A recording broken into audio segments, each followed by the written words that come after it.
Good morning all of you. मैं आज कक्षा 2 के लिए हिंदी 1 में रिवीजन वर्क कराने जा रही हूँ। यह वीडियो पाठ 1 और 2 से मिलकर बना है। आइए पाठ 1 मेरे प्यारे अब मत सो के बारे में जानें। बच्चों, यह पाठ एक कविता है। आशा है आप पूरी कविता याद कर लिए होंगे।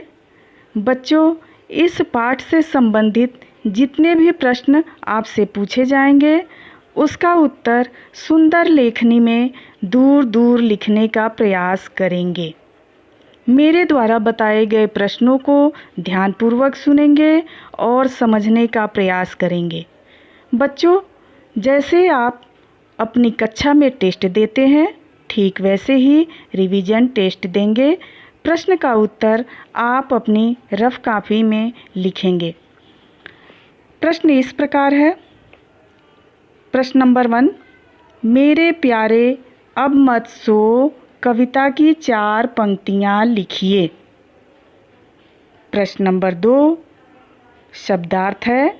शब्द यहाँ पर दिए गए हैं जिनका अर्थ आप लोग लिखेंगे।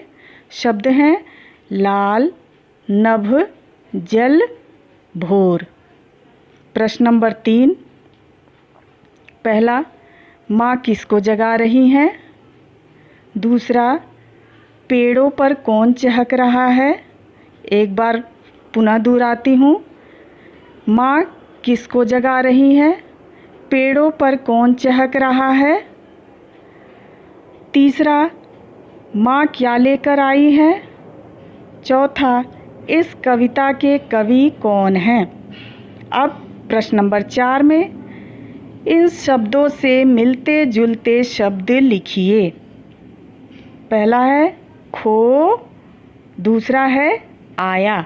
इससे मिलता जुलता शब्द आप लोग लिखेंगे। और प्रश्न नंबर 5 में 2-2 पर्यायवाची लिखिए। शब्द यहाँ पर दिए गए हैं। पहला शब्द है सूरज, इसका 2 पर्यायवाची लिखेंगे। दूसरा शब्द पानी, इसका भी 2 पर्यायवाची आप लोग लिखेंगे।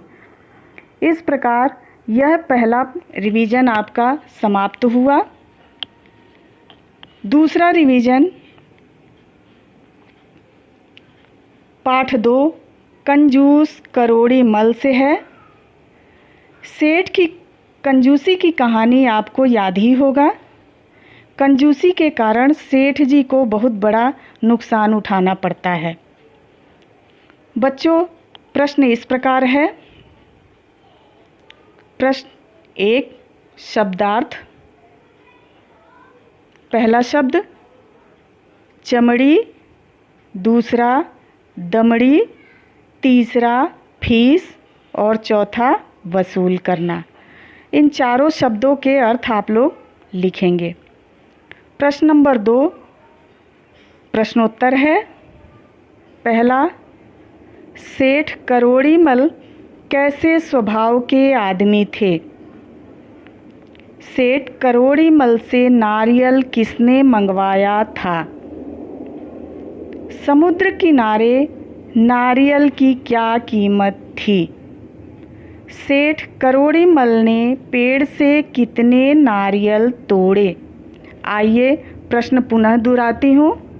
पहला, सेठ करोड़ीमल कैसे स्वभाव के आदमी थे? दूसरा, सेठ करोड़ीमल से नारियल किसने मंगवाया था? तीसरा, समुद्र किनारे नारियल की क्या कीमत थी? और चौथा, सेठ करोड़ीमल ने पेड़ से कितने नारियल तोड़े? प्रश्न नंबर 3 है बच्चों, शब्दों के विलोम शब्द लिखिए। 4 शब्द हैं, ज़्यादा, आगे, महंगा, नीचे। इसका विलोम शब्द आप लोग लिखेंगे। प्रश्न नंबर 4 है, किसने किससे कहा? पहला है मुझे पूजा करनी है और दूसरा है मैं 8 रुपये से ज़्यादा नहीं दूंगा। मैं 8 रुपये से ज़्यादा नहीं दूंगा। यह वाक्य किसने और किससे कहा है, इसको आप लोग लिखेंगे। और 5वां प्रश्न बहुविकल्पी प्रश्न है। सेठ जी की कौन सी हड्डी टूटी? 3 विकल्प यहाँ पर दिए गए हैं, पैर की, हाथ की या नाक की। इस पे आप लोग सही उत्तर का निशान लगाएंगे। धन्यवाद।